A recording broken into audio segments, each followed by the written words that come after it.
एक छोटे से गांव में रानी नाम की एक मुर्गी रहती थी। वह बहुत प्यारी और चंचल थी। रोज सुबह वह एक अंडा देती थी, जिसे किसान रामू बड़े प्यार से उठाकर टोकरी में रखता था। लेकिन एक दिन कुछ अजीब हुआ।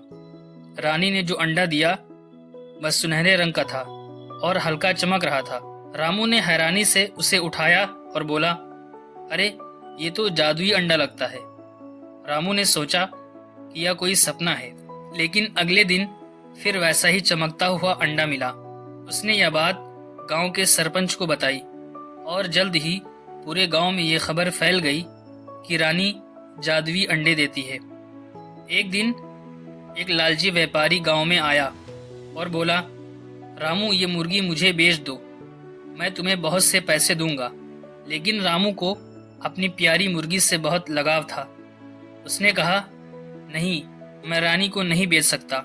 लेकिन व्यापारी चुपचाप एक दिन रात को आया और रानी को लेकर भाग गया। जब सुबह रामू उठा तो उसने देखा कि रानी गायब थी। वह बहुत उदास हो गया। लेकिन अगली रात में रानी उड़ते हुए रामू के घर वापस आ गई। उसे जादुई अंडों की वजह से उड़ने की ताकत मिल गई थी। उसने व्यापारी के घर से उड़कर भागने में सफलता पाई। रामू ने उसे गले लगाया और कहा, अब मैं तुम्हें कभी अकेला नहीं छोड़ूंगा। उस दिन के बाद रानी के अंडों की चमक चली गई, लेकिन वह अब भी रामू के साथ खुश थी। और सबसे बड़ी बात, रामू ने यह समझ लिया कि प्यार और सच्ची दोस्ती किसी भी जादू से बढ़कर होती है।